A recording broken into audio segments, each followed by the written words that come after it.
আজকে দেখাবো আমি মিরপুর 11 নম্বর হাংরি আইসের পিৎজা, যা খুবই মজাদার। তো আপনারা এই ভিডিওটি দেখুন, খুবই মজাদার পিৎজা সম্পর্কে অনেক কিছু।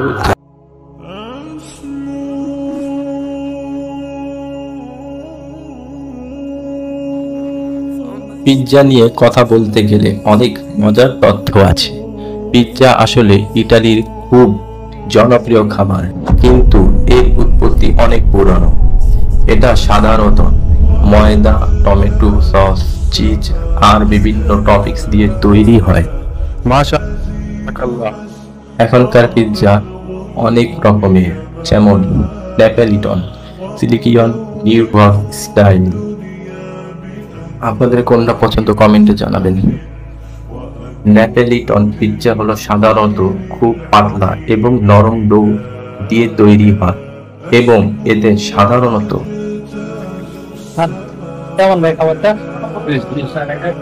মোজারেলা চিজ, টমেটো সস এবং কিছু তাজা বাসিল থাকে।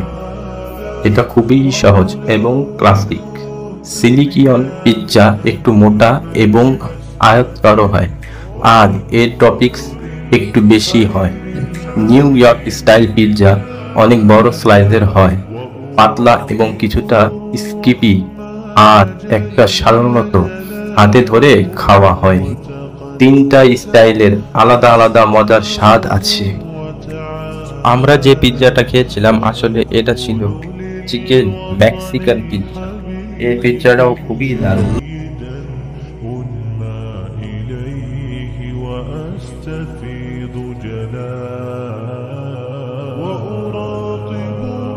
নিয়ে আরো কিছু মজার তথ্য দেই আপনাদের।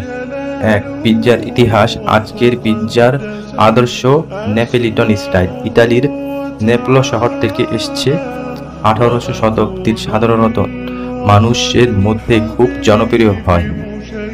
2, বিশ্বের সবচেয়ে বড় পিৎজার রেকর্ড অনুযায়ী 1990 সালে দক্ষিণ আফ্রিকা তৈরি পিৎজা বাস প্রায় 47 মিটার ছিল। হ্যাঁ, এটা পুরোই ফুটবল মাঠের সমান।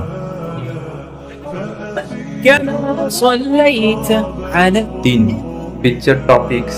সবচাইতে সাধারণ টপিংস হলো পেপেরিয়ন, মাশরুম, পেঁয়াজ এবং শসা।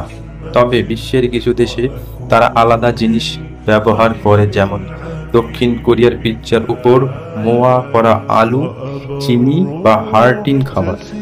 যা পিৎজার জনপ্রিয়তা। যুক্তরাষ্ট্রে প্রায় 35% মানুষ সপ্তাহে অন্তত একবার পিৎজা খায়। 5, গ্লোবাল ভেরিয়েশন। জাপানে মাছ এবং সি ফুড পিৎজা। ভারত ও পাকিস্তানে চিকেন টিক্কা বা সবজি টপিংসের পিৎজা বেশ জনপ্রিয়।